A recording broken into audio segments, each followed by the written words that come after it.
What's up, guys? Welcome back to another edition of 101 Sports and Cards. Always, I'm Nathan Holloway, and with me, Jared Jones. What's up? So we're going to start on the NFL. The big news of the week, the Jets fired their head coach, Robert Saleh. I have a lot to get into with this, but I would like your thoughts. I don't know if it's his fault.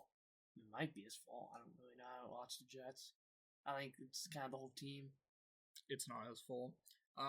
This is Woody Johnson, the crappy owner, or whatever the hell he is. I don't even know what he is. This was purely his decision. They said that Aaron Rodgers had nothing to do with it. Bull. Aaron Rodgers didn't like Robert Saleh. Robert Saleh was probably going in to meet with Woody Johnson earlier this week to say that they should fire Nathaniel Hackett, their offensive coordinator, and that is probably why he got fired. Nathaniel Hackett does not deserve to have a job in the NFL. He is a terrible head coach. He proved that in Denver. He's a terrible offensive coordinator. He proved that in Green Bay. And with me being a Packers fan, his offense wasn't that good. His offense was trash in Denver. And look at Denver now. They're actually somewhat decent. And what have the Jets done? Nothing. They're averaging 6 punts per game.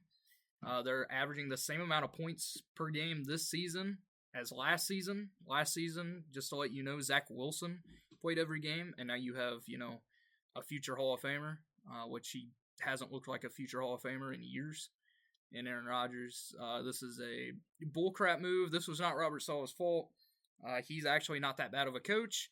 It is Nathaniel Hackett's fault, and he deserves to be fired, but why would you do that? Because then Aaron Rodgers would be coming out bitching because that's what he does.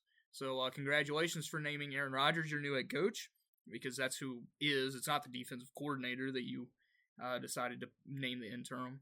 Aaron Rodgers is your new head coach. He's your GM. He's basically your owner. Everything goes through him, and it shouldn't, because the dude's been trash.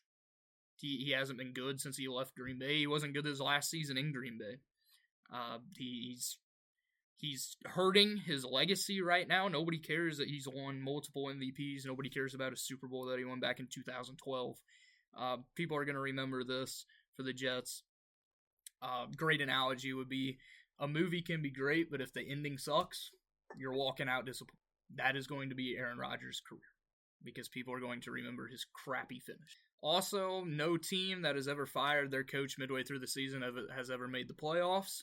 The Jets are not a playoff team right now, and they're not going to be with their interim. So, for Robert Saleh, this is disappointing for him. They didn't even allow him to meet with the team. They escorted him out by security from the facility and didn't allow him to speak to anybody. This is a terrible move by one of the worst organizations in sports. This is why nobody wants to be a Jet. Like, you interview people. I've never heard, I want to be a Jet from anybody. Have you? No.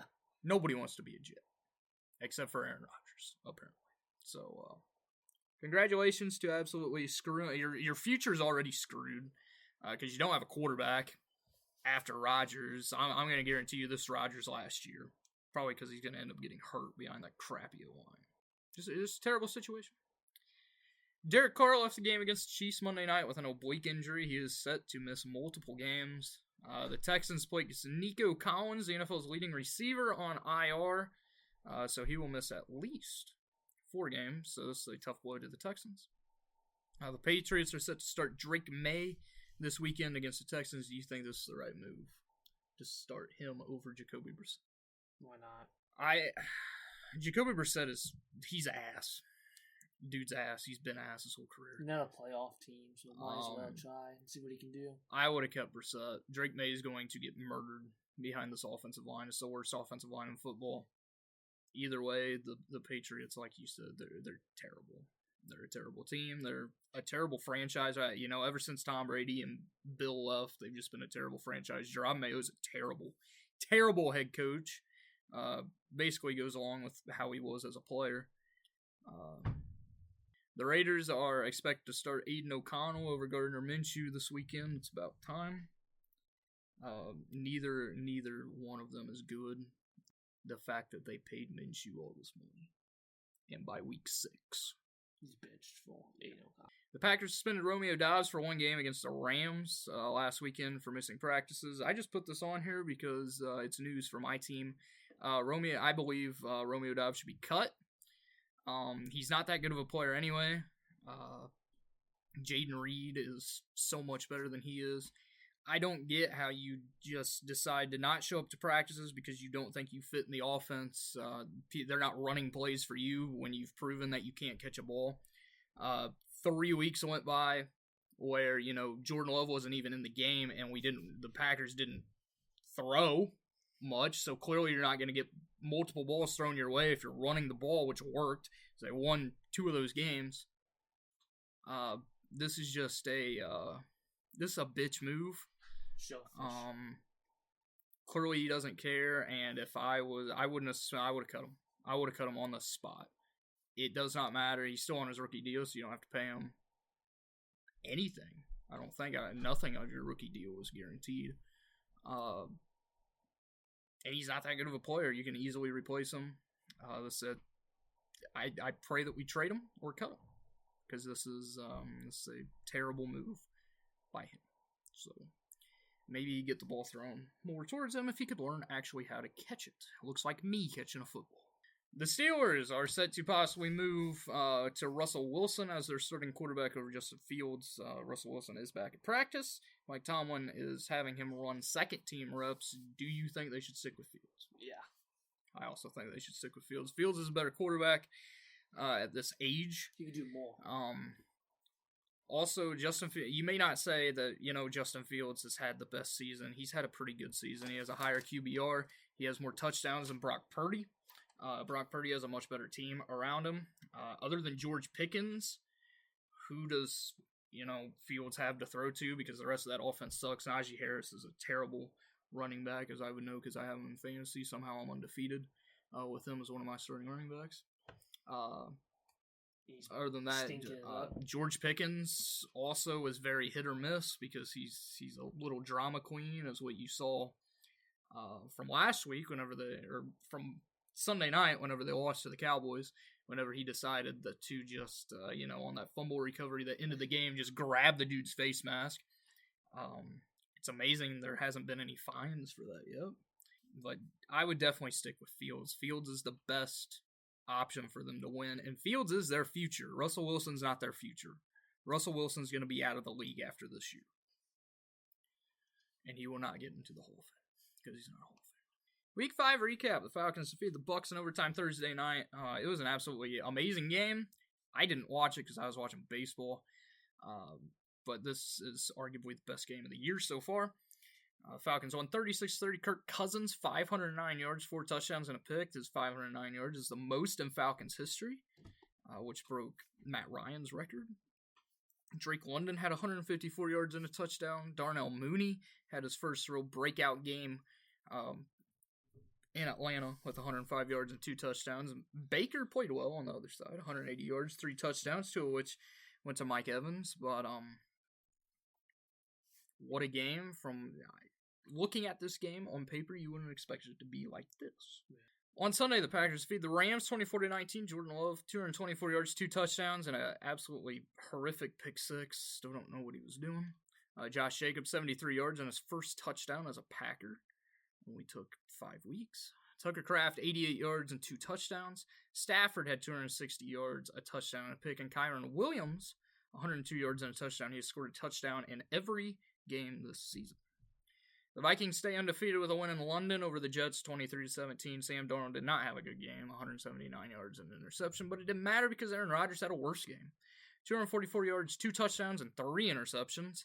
It was the first time that he had ever thrown 2 interceptions in a single quarter. Garrett Wilson finally had a solid game, 101 yards and a touchdown. Arguably, besides the Thursday night game, this was the best game of the weekend. The Ravens outlasted the Bengals in overtime, 41-38. Lamar, 348 yards and 4 touchdowns. Derrick Henry, 92 yards and a touchdown. Most of them yards came in overtime. Zay Flowers, 111 yards. Joe Burrow, unfortunately, had to lose this game after throwing for 392 yards, 5 touchdowns, and a pick. Jamar Chase had his best game of the year, 193 yards, 2 touchdowns. You might want to pay him real quick because his number just keeps going up. T. Higgins had 83 yards and 2 touchdowns. He is set to be possibly placed on the trade block as the Bengals are, they only have 1 win on the year. The Ravens look like they're the best team in the league right now. as long as they cannot blow.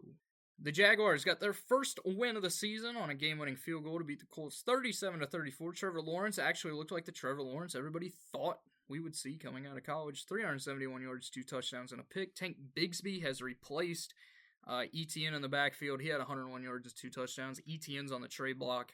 Tank Bigsby's better. I told you that last year. Rookie Brian Thomas Jr. had 122 yards and a touchdown. Of course, the touchdown was an 85-yard catch.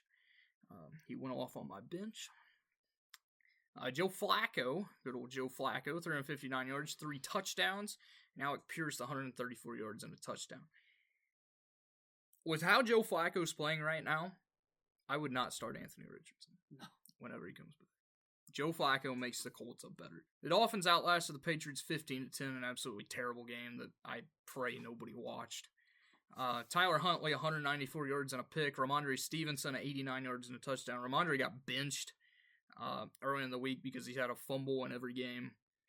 He basically said to Gerard Mayo, F you, and went out and was their only offense because the Patriots don't have an offense. The Commanders blew out the Browns 34-13. Jaden Daniels, 238 yards, touchdown, and a pick. He also had 82 rushing yards. Brian Robinson Jr. had 2 touchdowns on the ground. Terry McLaurin, another 100-yard game. He had 112 yards. Deshaun Watson had 125 yards and a touchdown. Is it time to move on to Jameis Winston for the Browns? Yeah. It's been time to move on to Jameis Winston Since game week 2. 1. This will go down as the worst trade in NFL history. Just because of what they had to give up to get Deshaun and that they gave him a fully guaranteed contract. Deshaun Watson there's backups, multiple backups better than Deshaun Watson in the NFL right now, including on his own team. He's never going to return to what he was with the Texans as a top 5 player in the league. And the Browns are not going to be able to do anything with him as their quarterback. Because you can say that, well, their defense isn't as good as last year. That's because Deshaun Watson sucks offensively. And it's just a 3 and out every time. Your defense isn't going to be as good whenever they're tired every time they come out there because they got to be on the field the whole game. Because your offense can't do anything. So it is time for Jameis. Jameis came in at the end of the last game and played pretty well. It's sad that they have to pick between these two, although I love Jameis Winston. I like Deshaun Watson, too. I always have. I'm a huge Jameis Winston fan, but he's not the best QB. You think in the back of their mind, they're like, why don't we keep Joe Flacco? Who led us to the playoffs last year. And now you see what he's doing. So either they're going to start Jameis or their head coach. I feel so bad for Kevin Stefanski as their head coach. He's a 2-time coach of the year. And he said that they're sticking with Deshaun, not because he wants to stick with him. Yeah, because the team wants to. The owner. The owner does. Because the owner somehow wants to make this look like this isn't going to be the worst trade in NFL history. He just believes that one day Deshaun Watson's going to come out and throw for 400 yards and have a QBR better than 8, which he had in the last game. 8. An 8 QBR. I didn't even think that was possible. So, yeah. And they have no draft picks. They have no first-round picks because they trade them all away to the Texans. This is just a bad situation in Cleveland. And the bad thing is, it's going to cost Kevin Stefanski his job. Yeah.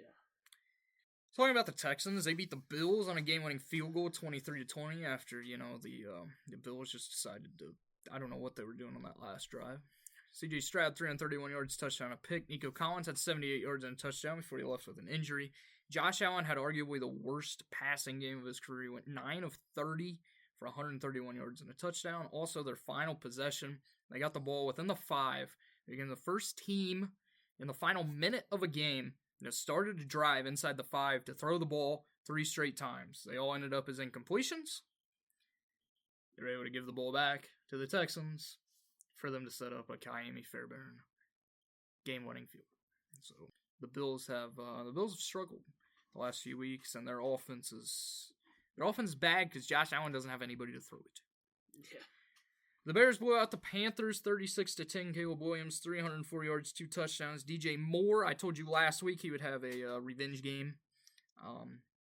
Although I picked the Panthers to win this game. DJ Moore, 105 yards, 2 touchdowns. Andy Dalton had 136 yards and an interception before he got benched for Bryce Young. Chuba Hubbard had 97 yards and a touchdown. I thank Chuba for absolutely coming through on my fantasy team. I drafted him with confidence, and he has been great for me. Only had a QB. Exactly. The Broncos dominated the Raiders 34-18. Bo Nix had 216. He did not have 2,016 yards. If he did that, Bo Nix, I'd put him in the Hall of Fame right now. He had 216 yards, 2 touchdowns through the air, 1 on the ground. Gardner Minshew had 137 yards, a touchdown, and 2 picks. He got benched for Aiden O'Connell, who came in for 94 yards and a pick.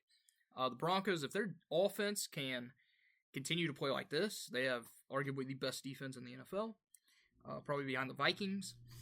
So the Broncos they're the second best team in the AFC West, behind the Chiefs. There's no doubt in that. But they could be a playoff contender. They just needed a good QB. And you notice I have not called him Bo Picks for 3 weeks because he hasn't thrown a pick. Because he's good. I also respect him for because Sean Payton loves yelling at his players, the head coach.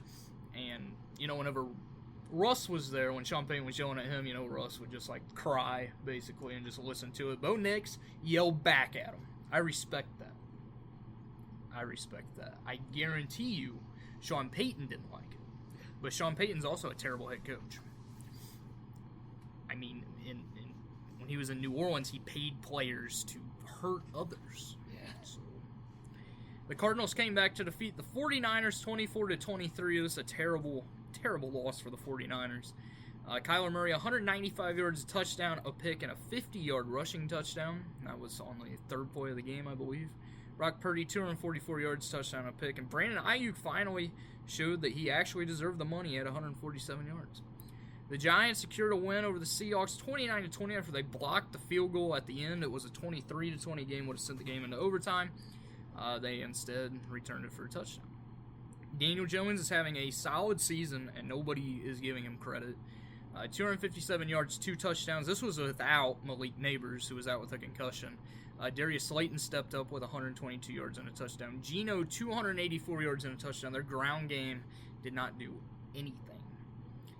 So a huge loss for the Seahawks. The Giants honestly look like the second best team in the NFC East, behind the Commanders. They've looked better than the Cowboys. They probably should have beat the Cowboys that Thursday night, and the Eagles are just terrible. So we may just see a complete flip in that division. Talking about the Cowboys, they rallied to beat the Steelers in the final minute on Sunday night, a delayed Sunday night game. Beat them 20-17. Dak, 352 yards, 2 touchdowns, and 2 picks. Jalen Tolbert, 87 yards, and his touchdown was the game winner. Justin Fields had 131 yards and 2 touchdowns. The Cowboys should not have won this game. The Steelers dominated this game. And Dak also, his numbers looked good. They were not, because he was nothing. Chiefs dominated the Saints 26-13 on Monday night. Mahomes, 331 yards and a pick. Kareem Hunt, 102 yards and his first touchdown back in Kansas City. Juju Smith-Schuster stepped up with 130 yards, taking the place of Rashee Rice, who was injured. Derek Carr had 165 yards, 2 touchdowns, and a pick before he went out. Spencer Rattler, so they put in Jake Haener to end this game. Spencer Rattler is expected to get his first career start this week. So, be interesting to see how he does, because I'm not high on Spencer Rattler. I wasn't high on him when he came out of high school. So the Week 6 preview Thursday night is when it begins. 49ers and Seahawks, 2 teams coming off bad losses. Sea chickens. I'm also going with the Seahawks. 49ers are a team without Christian McCaffrey.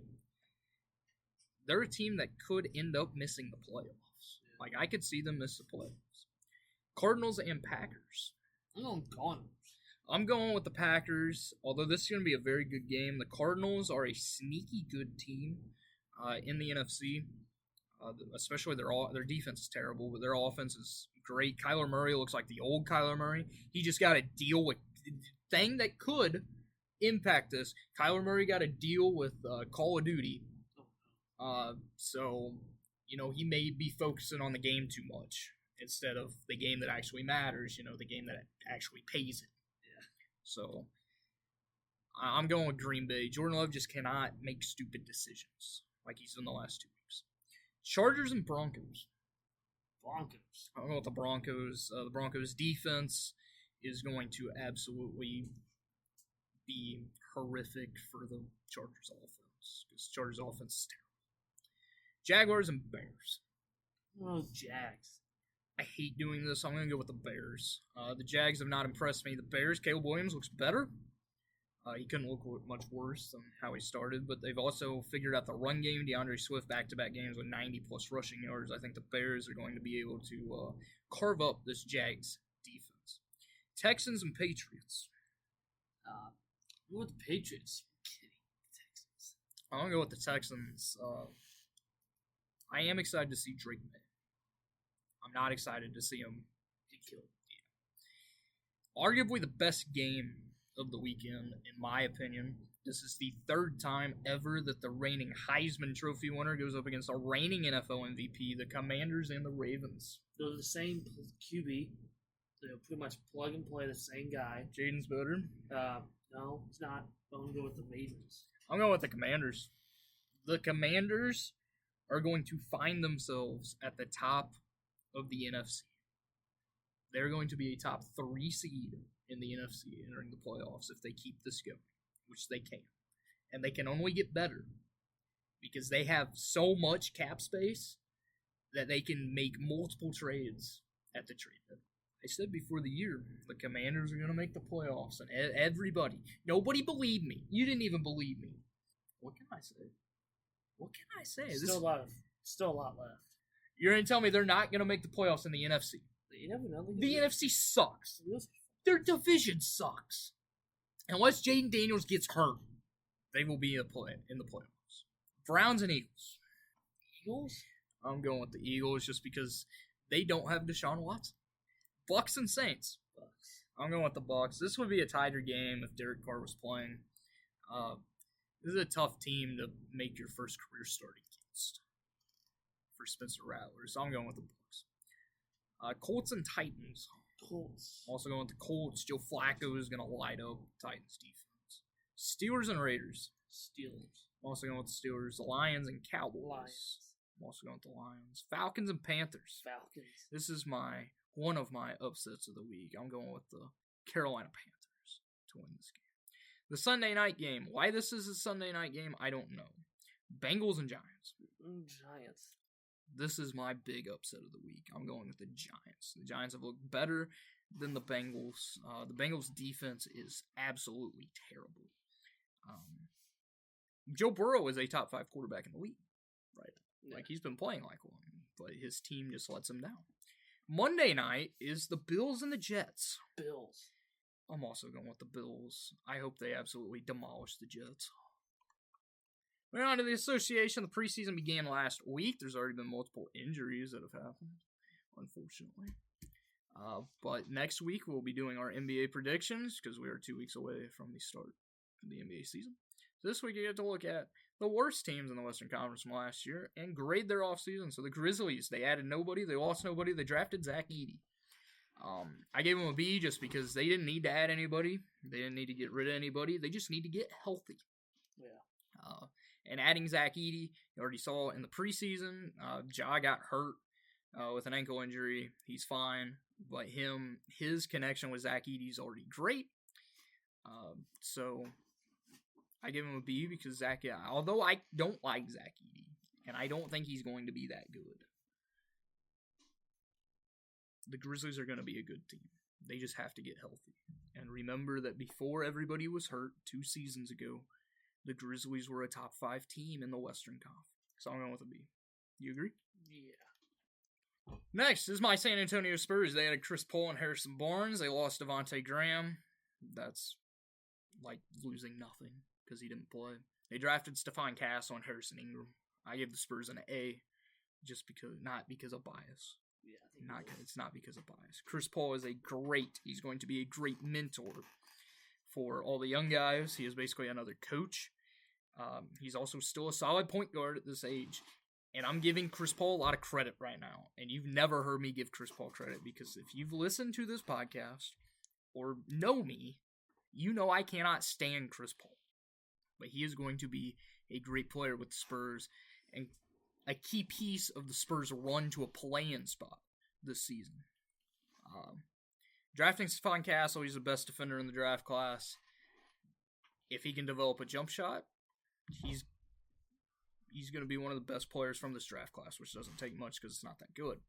But arguably, he is the best player from this class. Fell to 4. So, yeah. Harrison Barnes, solid player. He has championship experience with the Warriors.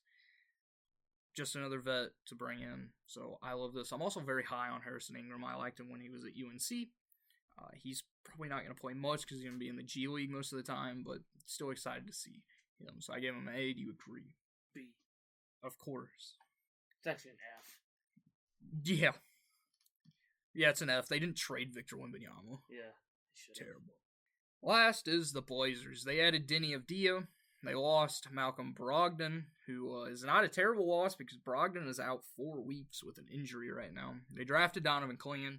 I gave him a B+ because getting Denny Avdija is one of the best defenders in the league. Nobody realized it in Washington. Nobody's going to realize it in Portland either because the Blazers are going to be god-awful again. Losing Malcolm Brogdon frees up space for other guards to actually play. Brogdon's not that good of a player. Arguably one of the worst Rookie of the Year winners ever. Although he's carved out an okay career. I hated that they drafted Donovan Clingan. I think Clingan was the most overrated player in this draft class. And it's not close.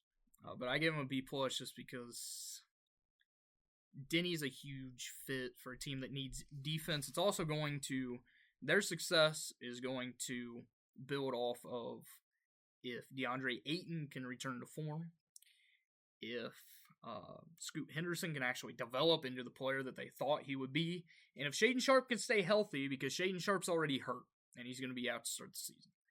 If he can just stay healthy, he's one of the best young players in the NBA, but he's never healthy. So, B+, do you agree? I go like C. So, like I said, NBA predictions are next week, so look forward to that. You looking forward to that? Sure. Just means you actually have to do work. Yeah. Before. So, I'm excited for that because it's the best time of the year. Best time of the year. It's not the best time. This is the best time of the year. You have all 4 major sports. Postseason baseball is the best time of the year. That's it. But no. That's why I'm saying this is the best time of the year. You have all 4 major sports, including the MLB postseason. It's the best. You're an idiot. Moving on to baseball. The Tigers lead the Guardians 2-1 after they won today. Go Tigers. Although we both picked the Guardians to make the World Series. The Yankees and Royals are tied 1-1. They played at night, so you will know by the time this comes out who won. You know all these games. And that's lead the Phillies 2-1. They can advance tonight. Do you think they will advance tonight? I don't think so. I hate saying this, but I think they will. Padres lead the Dodgers 2-1. I have them advancing. Yeah. I don't know what Dave Roberts is doing by having a bullpen game against Dylan Cease. I mean, they don't have many pitchers. Walker Buehler got absolutely lit up last night because Walker Buehler's just not good anymore. That's what happens whenever, you're injured 50 times a year. Which is sad because I like Walker Buehler. The bad thing is he's a free agent. He's not going to get paid at all. And I don't expect the Dodgers to bring him back. So that is baseball. Yeah. Make sure you go on and cast your votes for the MLB, all MLB teams. I did. And I did mine right. Don't go on there and just put your favorite players. Actually go on there and vote for who deserves it. Like, I didn't go on there and go all Nationals players because I don't think there was one Nationals player on there. And I wouldn't have put any Nationals on there anyway. But, yeah. Also for MLB, Terry Francona was hired as the Reds manager. Are you excited for that? I am. I like it. Just 1 year out from retiring. Yeah. Maybe he'll bring new life into it. He did say that they will be spending money this offseason. We never do. Wasted that every year when we never do. So we'll find out. What's spending money? Getting like a free agent, like 6th starter? You don't even have a 3rd starter. We would. You basically don't even have a 1st starter because Nick Lodolo and Hunter Green are hurt all the time. We just suck. Yeah, you do. On to college football, week 6 recap. Number 25, Texas A&M blew out number 9, Mizzou, 41-10. I did not expect this to happen. SMU upset 22, Louisville, 34-27. Arkansas upset number 4, Tennessee, 19-14. That's a huge loss for Tennessee. As both of us predicted, Washington upset number 10, Michigan, 27-17. They should not be in the rankings at all, but yet they are. Minnesota upset number 11, USC, 24-17. Syracuse upset number 25, UNLV, 44-41 in overtime. Miami, number 8, Miami, escaped Cal 39-38 after coming back from down 25 in the second half. This is another controversial call. I remember Miami last week. I had their, or 2 weeks ago, had their little, touchdown in the end zone, Virginia Tech against Virginia Tech. Virginia Tech's, their touchdown was overturned with no video evidence. This was the same thing. They called targeting, or they did not call targeting on a Miami defender, which would have gave Cal basically the win, although Miami had all 3 timeouts. But Cal was running down the clock. There was about a minute 40-something left. Quarterback ran out. It was targeting. You cannot say it was not targeting. It was helmet-to-helmet contact with the crown of the helmet. That's targeting by the rule book, and they didn't call it. So Miami, you're very lucky that you're even ranked, because you should have 2 losses. But anything for them to actually make the ACC look good, because the ACC sucks. The biggest upset of the week, though, was Vanderbilt upsetting number 1 Alabama 40-35. I don't know what was more impressive, the game or the fact that the students moved the goalpost 3 miles into the river. Both of which were very impressive. By the way, Vanderbilt got fined for that. Yeah. Arkansas also got fined for their field storming against Tennessee. Why are we fining teams? That's what happens. You storm the field. You upset a top. You upset. Vanderbilt sucks. Like, Vanderbilt is baseball. Vanderbilt, yes, they are. It's the only sport they're good at. They're terrible at football. They have not beat Alabama in, I can't even tell you the last time. I should know because they've been talking about it all week. Frankly, I don't care. You're going to tell me you upset the number 1 team in the country. You're not storming the field. You're just going to sit in your seat and just be like, woo, we beat Alabama. Like, good job, boys. Yeah. No, I'm going out there. I'm rushing the field. I'm taking down that goalpost and dragging that bitch 3 miles into the freaking river and making the cops drag it out. Same thing. It was cops, too. Same thing. So, congratulations to them. So, the new rankings. Texas retakes the number 1 spot. Ohio State is 2 after they absolutely demolished Iowa. Number 3 is Oregon. 4 is Penn State, 5 is Georgia, 6 is Miami, 7 Alabama, 8 Tennessee, 9 Ole Miss, 10 is Clemson, who beat Florida State, which isn't that hard to do because Florida State has 1 win on the year. Once again, Nathan was right at the beginning of the season. Number 15 is Texas A&M. They moved up 10 spots. 21 is Mizzou. They dropped 12 spots, and 24 is Michigan, who dropped 14 spots. They should have dropped all the way out.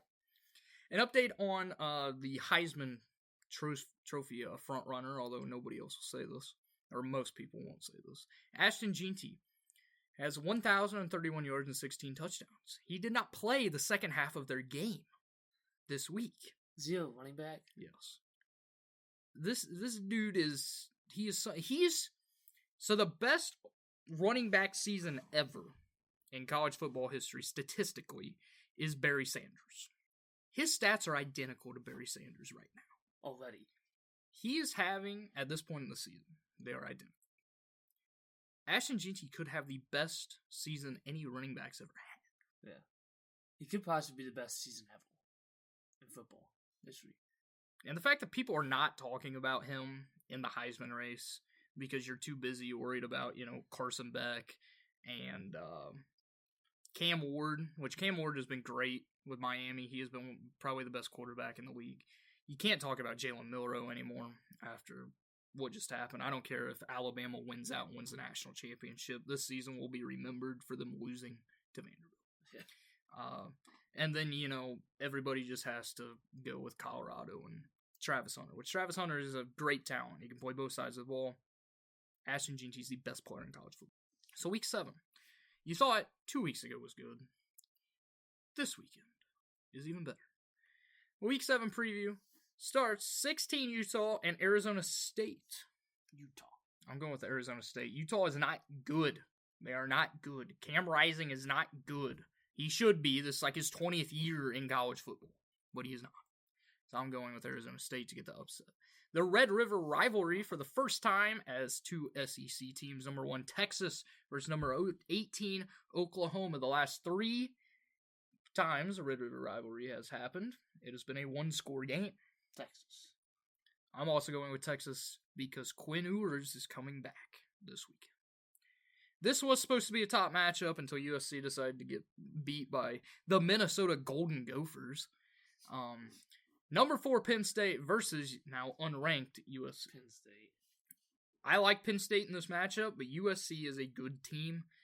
Miller Moss is a good quarterback, so they cannot sleep on USC. Number 9 Ole Miss and number 13 LSU, a big game in the SEC. Ohio State. That's not Ole Miss LSU. I'm saving that one, damn it. Oh, LSU. I'm going to go with Ole Miss. 18 Kansas State versus Colorado, a big game in the Big 12. Colorado has only 1 loss. Colorado. I'm also going with Colorado. Kansas State is so off and on that, and Avery Johnson has. I was giving credit to Avery Johnson at the beginning of the year. He's not as good as I thought. The biggest game of the week is the biggest game in the Big Ten all season. Whoever wins this game will be the number 1 ranked team next week. They should be, even if Texas wins. Ohio State and Oregon. Ohio State. I'm going with Oregon. I will be watching this game. I will be here, but I will be watching this game because this is a huge game. I'm going with Oregon just because Dylan Gabriel has more experience than Will Howard, who is the Ohio State quarterback. Also, Ohio State has not played anybody worth a note. They've blown out their best win is against Iowa, and there's high school football teams that could beat Iowa. Because Iowa's, no offense to Iowa, but their defense is good, their offense sucks. The best player on the field is their punter. Oregon has good wins already. They've also had some narrow wins against some bad teams, but they looked great last week. I watched their game last week, and I think Oregon is a better team. I also picked Oregon to win the national title. Just another huge week in college football. Everybody was saying last week was a bad week, including myself, and then, when it's a bad week, all hell breaks loose, and there's just multiple upsets. So anything can happen. This has been one, just like the baseball playoffs, where it's like, this baseball playoff, anybody can win, because there's not that one dominant team. This is just like in college football. There's not that one dominant team that you just think, they're just going to run away. Like in previous years. Like previous years, you knew Georgia was going to be. But now, people thought that this would be this year with Georgia. They have not been as good or up to par as you would think. There's been 3 different number 1 teams. It's been a great season. Moving on to other sports, the NHL began last night. My Blackhawks lost to the Utah Hockey Club, who got their first win in Utah. So congrats to them. Who is your championship pick for the Stanley Cup beginning of the year? Just throw out a team, because I don't even know who's still good. The Florida Panthers are still good. Hurricanes. I don't know if they're good on that. They're okay. I'm going with the team that lost last year. I'm going with the Oilers. I think the Oilers are going to have revenge this season and win the Stanley Cup, and also because I want to see Connor McDavid. My second pick is the Chicago Blackhawks. Just kidding, we're ass. Again, we spent so much money in free agency, and you put up two goals against the Utah Hockey Club. The Utah Hockey Club. That sounds so stupid. It's like the Washington football team. Pick a damn name. I would love everybody on the Utah Storm and Mormons is a great name. Now, will the NHL ever do that? No. That'd be a great name, though. Could you imagine that? Yeah. That'd be great. Ricky Stenhouse Jr. won at Talladega after a 28 car wreck, which is the biggest in NASCAR history. So congratulations to Stenhouse. I'm surprised he wasn't the one that created the wreck. Because he is Ricky Spinhouse. Yeah. The Charlotte Roval is this weekend, but before we make our pick, this is the last race of the round of 12. So there will be 4 drivers eliminated. William Byron is the only driver that is safe. He has advanced already based on points. The cut line right now, the 2 guys above it who are less than plus 20 is Tyler Reddick plus 14, Chase Elliott plus 13. The guys who are below is Logano minus 13, Suarez minus 20, Cindric minus 29, and Briscoe minus 32. Basically, for Suarez, Cindric, and Briscoe, they have to win. Logano can still point his way in, but it's going to be very tough. So, who do you have winning Charlotte Roval? I'm Tyler Reddick. I'm going to go with the other guy that's above the point cut line right now. I'm going to go with Chase Elliott. Although Chase Elliott has... Remember when he was, like, the big name on road courses, and now he hasn't won a road course race in, like, 3 years? It's going to change this week. It don't really matter. This track's very difficult, and you can get taken out in any corner. They also changed it again. Yeah. To where there's different stuff. So. IndyCar is making their way. F1's off again this week. They return in 2 weeks to Austin. But talking about Texas... IndyCar is, in 2026, moving to Texas for a street course that will be going by both the Rangers Field, whatever that's called, I forgot what the name of their field is, and Globe Life Park, that's the name of it, and AT&T Stadium where the Cowboys play. So, should be interesting. A lot of people aren't happy because they'd rather go to Texas Motor Speedway, because people want more ovals. I'm with that. I hate road courses. With a passion. Like, if F1 ran ovals, it'd be much better. I'm going to tell you that right now. They should do one. They should try one. But this is going to be... The course already looks better than whatever the hell they decide to throw out in Nashville. Yeah. They ain't racing over a bridge, for one. So hopefully it works out. I would like to see more ovals.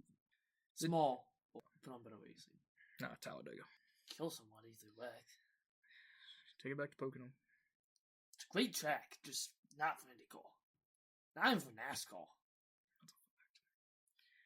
The WNBA playoffs, we now know who are in the finals. The finals begin tomorrow or today, whenever you're listening to this. It will be the Minnesota Lynx to face the New York Liberty, both of which were the best teams in the WNBA this season. So who wins the WNBA finals? Liberty. I'm also going with the Liberty. So that is all that I have. Do you have anything else? Thanks. So enjoy NASCAR. I'll probably watch it. I will. Enjoy Football. the NFL and especially college football. Saturday is going to be a great day. Saturday is going to be because of college football. I can't wait for that Ohio State-Oregon matchup. I'm so pumped. I'm also pumped to probably see Wisconsin lose if we even play. Hey, but we whooped Purdue last week, but I think a team of babies could whoop Purdue. Thank you guys for listening. Come back here next week. Peace.